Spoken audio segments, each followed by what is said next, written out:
Here's what's happening right now. They're back. Lake effect snow showers trying to make a headache of today's commute. Plus, our weekend winter storm showing no signs of softening. Paula? Hey guys, I want you to take a look at this. Look behind me and you will see who is behind what might be the best cup of coffee you have ever had. Okay, Paula, also ahead, claims of deceptive advertising. A new lawsuit says some big retailers are trying to trick you. But at first, the mystery surrounding a woman's body found in a burning car. We're tracking the investigation. Breaking news right here on First at 4. Live from downtown Detroit. Local 4 News First at 4 starts now. Good afternoon, everybody. I'm Kimberly Gill in today for Karen Drew. Police have been scrambling all over Oakland County since they realized there was a body inside a burning car outside a vacant school. This is a very active, fast-moving investigation. Our Sean Lay has been following every lead along with police. And Sean, what do you know? Have there been any arrests so far yet? Right now, no arrests right now. Here's what happened. A 19-year-old from here in West Bloomfield was taken into custody, questioned as a person of interest. He has been since released. Now, an 18-year-old from Detroit, he is being held right now. The questioning continues. What is being held on is an open warrant out of Detroit, and we've just learned that that warrant is for carjacking. At 1:25 this morning, neighbors tell us they saw fires shooting up from behind the vacant Pine Lake Elementary on Long Lake Road. Police and fire arrived. They found this car fully engulfed. Once the fire was out, a horrific discovery. The remains of a woman's body were found in the car. Bob Poglitz lives in this quiet subdivision. He and his wife are shocked and horrified. It's a shock. There's really, that's why we stopped to talk to you, because we couldn't believe that there was so much activity in the neighborhood. It's a really quiet place. Evidence from the car leading police to the victim's home. No comment from the people gathered inside. Police followed the path from behind the school up to this home on Shorecrest at Long Lake. It's 3/10 of a mile from the victim's home. 2 young adults were taken in for questioning. One was released before noon. The other being held on an outstanding warrant out of Detroit. It's an unfortunate incident, and obviously be very mindful that someone probably later today will be receiving some very sad and unfortunate news about one of their family members or friends. An autopsy conducted this morning on that victim's remains. Dental work, dental x-rays had to be used in that autopsy. We're expected to be learning more about that victim as the hours continue. But this has been changing by the hour, as you mentioned. Kimberly, investigators have wrapped up at the lake right around the corner. We're at Orchard Lake and Pontiac Trail, a very busy intersection. We're learning that investigators may be heading into this gas station and the one directly across the street to look for potential videotape of people, potential suspects filling up gas cans that might be related to this crime. That is the very latest right now. We'll get more reaction from the people of West Bloomfield. It is really hitting folks here hard. That'll be coming up at 5 o'clock. Back to you. Yeah, a lot of people talking about it. Sean, we'll look forward to your report at 5 o'clock. Thank you. And when this body was discovered, some feared it could be missing Farmington Hills woman Danielle Stizlicki. She has now been missing for an entire week. Stizlicki was last seen in Southfield on December 2nd, but her car was found outside her apartment in Farmington Hills. The reward for information in this case has increased to $120,000. Okay, time now for a check on the first forecast, and you're going to want to pay close attention all weekend long. Ben Bailey is here. There's been some sunshine today, Ben, but this is actually kind of the calm before the storm, so to speak. It was, Kim, until Mother Nature decided to really try to make a mess of tonight's commute, too. These lake effect snow showers that we were dealing with yesterday are back, and you can see just within the last hour, these have really ballooned up here, especially south of Detroit. So again, make sure you take extra time as you head on the highways tonight.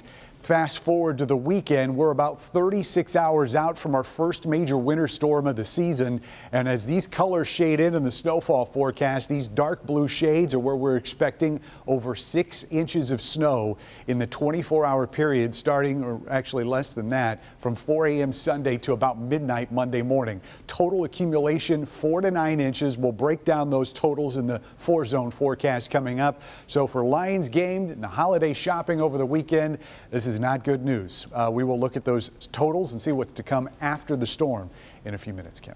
Hey, Ben, and we want to remind you to stay tuned to Local 4 all weekend long. We will have updates, and you can also get the Local Forecasters app to get updates anytime on the go, 24/7.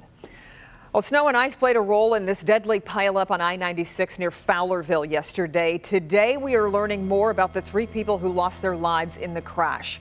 Homer and Teresa, too. A married couple from Ann Arbor were riding in the same car when they got caught in this pileup.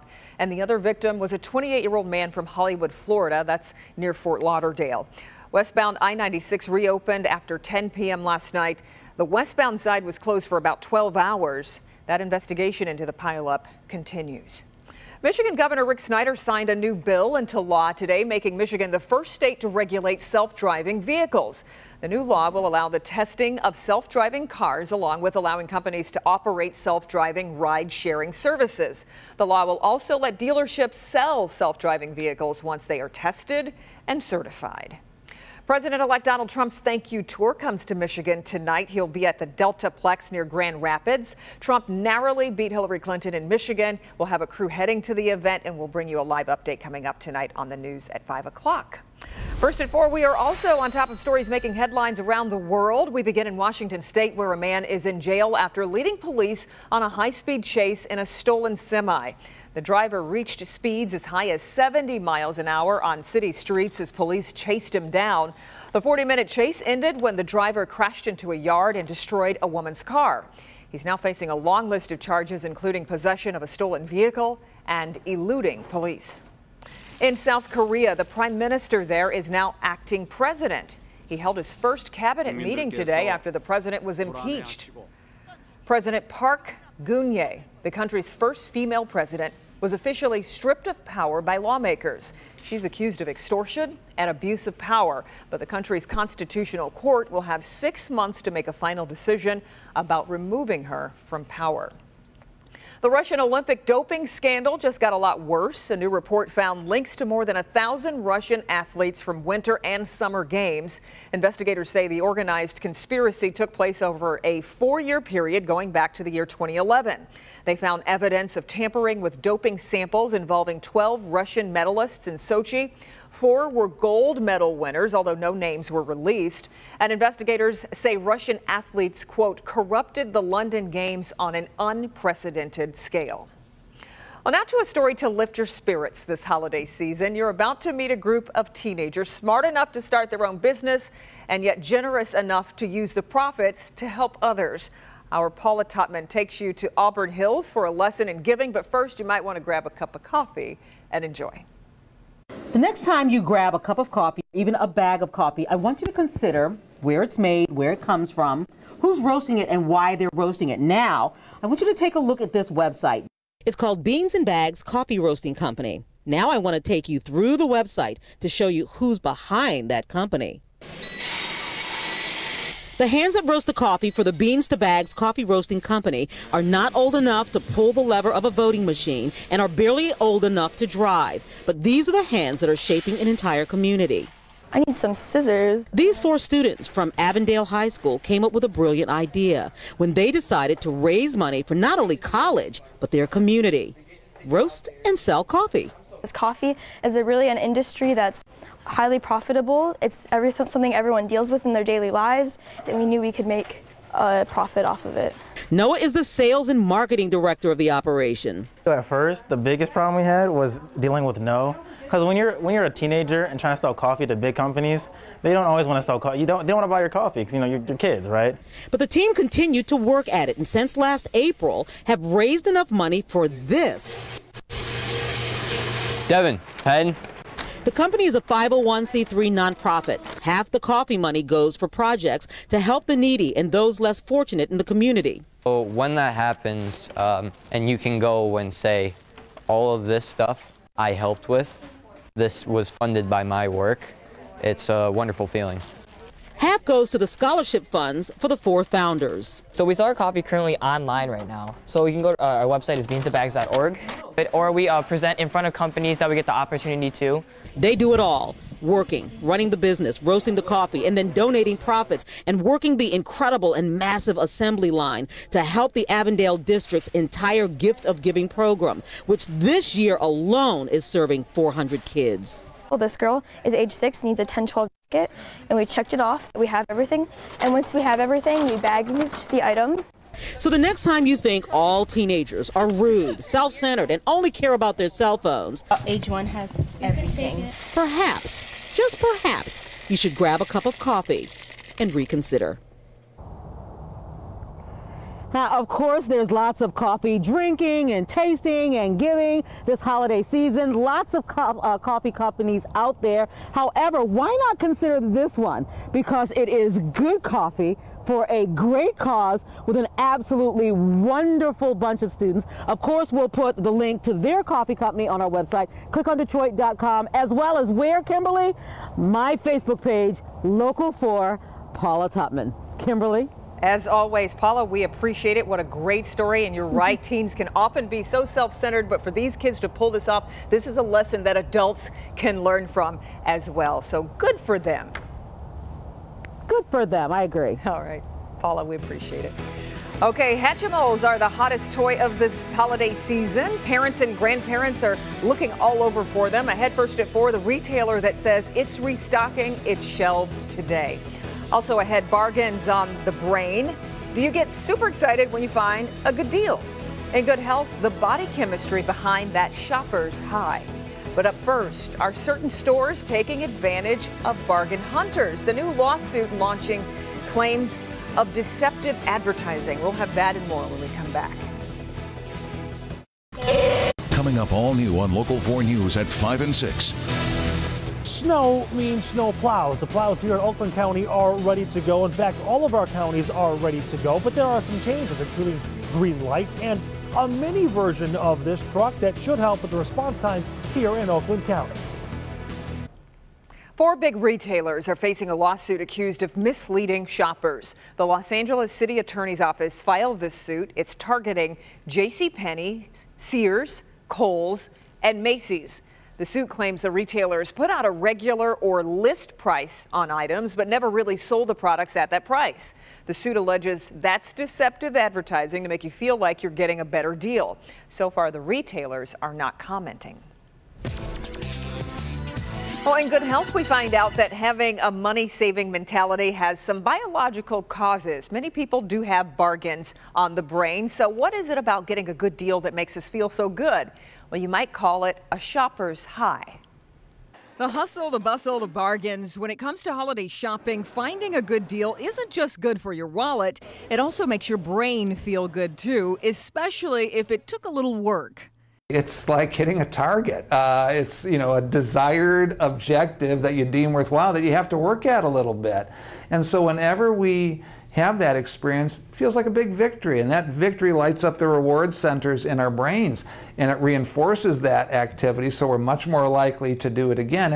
Psychologist Dr. Scott B. says when we do our research, save for something or shop around for the best price, it's more of a brain victory than shoving your way to an item on Black Friday. The shopper's high is even sweeter when you think you're the only one getting the deal. Anticipation of a reward releases feel-good chemicals to the brain. When we find a bargain, the reward process ends, and then we feel compelled to begin the process all over again.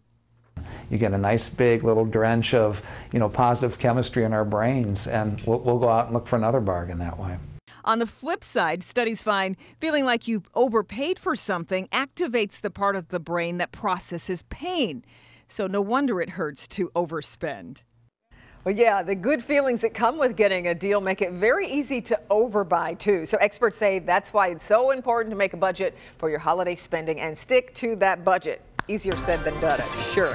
All right, well, speaking of shopping, you want to get it out of the way because we could have a mess on our hands come the end of the weekend. I would normally say knowing it's coming makes it easier to handle, but I don't think that's the case. The first one is always the worst, and this is going to be our first major winter storm of the season.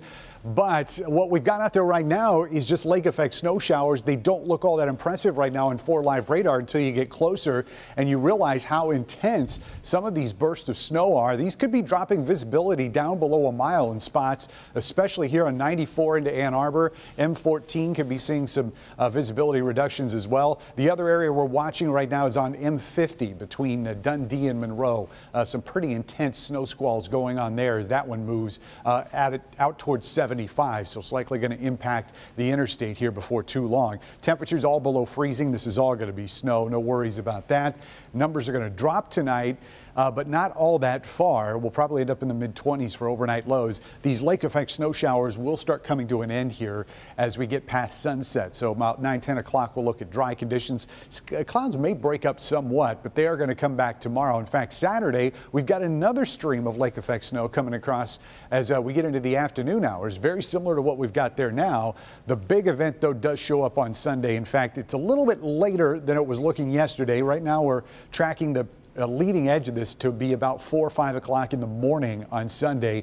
But once that snow starts, we're not going to get a break. This is going to be more or less continuous snow going forward. By the way, notice where some of those darker shades were setting up. That's where we think the axis of heavier snowfall is going to be right here, probably centered around M59 with lower totals to the south and to the north.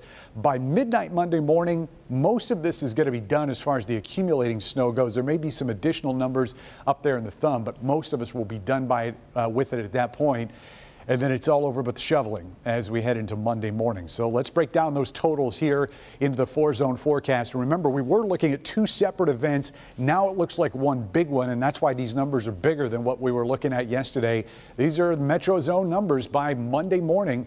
Anywhere between about a half a foot of snow in the city of Detroit, with maybe some slightly lower totals downriver to around 5 inches. Lowest totals should be down here towards the state line, both because you'll see less moisture and some of those warm temperatures may turn a little bit of this into rain down here, especially in the far corner of Monroe County. But generally, this is going to be all snow for most of us, and those numbers anywhere between about 4 inches here, and then those numbers increase to 6+ as you head up towards Michigan Avenue. West Zone, higher numbers, 8, possibly over 9 inches of snow here in Novi, Milford, Clarkston. And remember, this is that swath we were talking about right here along 59, where we anticipate that those numbers will be highest. And you'll see down here towards Rochester Hills, Waterford, could see 9-inch totals. And then those numbers start to lighten a little bit as you work your way into Sanilac County, where we're expecting about 6 inches up there near Sandusky. So tonight, other than lake effect snow showers, temperatures down to 23. Wind chills shouldn't be quite as cold, but they're still going to be in the teens for most of the night. High temperatures tomorrow, 28, more lake effect snow in the afternoon. And of course, it's the big event there on Sunday. As we get into next week, cold will be the headline as those temperatures drop into the single digits, wind chills in negative territory by Thursday and Friday, Ken. All right, then. You've probably seen those little toy kitchen sets or tool benches for small children, but have you ever seen anything like this? It's happy hour for toddlers. This photo is getting a big reaction online. We'll have that story coming up. But up first, Nintendo is doing something it's never done before. How you or your kids can play Super Mario for free. Today's top trending stories are next. Welcome back. Time now for a look at today's top trending stories. As if you need another reason to play with your phone, Nintendo is going to launch Super Mario Run on iPhones next week. The game will be free to download, but accessing all the levels will cost you $9.99. And you do need a wireless connection to play. It's Nintendo's first ever smartphone game, as the company has been a little reluctant to release games to the mobile market. And if you are looking for the hottest toy of the holiday season, you might try Walmart. This is a Hatchimal, the Gotta Have It toy of 2016. They are selling for hundreds of dollars online when they retail for just $48 at Walmart. Hatchimals are interactive toys that hatch from a plastic egg, but you need to nurture the egg to start the hatching process. 1,700 Walmart stores are scheduled to receive new shipments today through December 19th, but if I were you, I would call ahead or check online before going to the store because these things are going so fast. I checked online for one for my nephew on eBay. It's going for $200. I said, no, thank you. Whoa. And with all those fake stories circulating online, this was about to happen. This looks like a Fisher-Price happy hour playset. 3 children sitting around a pretend bar with fake beer bottles, like a mini Cheers, I guess. Once the picture made it online, people started to go nuts saying this doesn't seem appropriate. Well, it does not. That's because it's a fake. It's created by a meme maker on Instagram. Fisher-Price is reaching out to parents to reassure them that this is not real. Not real. Little kids not with not drinking beer. That's right. All right, still ahead first at 4. The ultimate football fan. What one young man did to support his team. I'm not sure any Lions fan would even go this far. We'll have that when we come back. Stay with us. We've recovered. All right, finally, first at 4. I'm not sure any Detroit fans would be this positive with the Lions going to the Super Bowl, but I don't know. Even this year, look at what this 24-year-old Dallas fan did to show his support for the Cowboys. He already has a Super Bowl tattoo. It has the Cowboys logo and reads Super Bowl 51 champs. It doesn't even look that good. It looks a little crooked to me. I don't know. The team does have the best record in the NFL, though, but this is pretty confident. Let's hope he doesn't need a tattoo removal. But maybe he was flexing his gun when he got that thing. No, it looks a little crooked. All right, thanks for joining us for First at 4. We are back in a half hour with Local 4 News at 5. Inside Edition is next.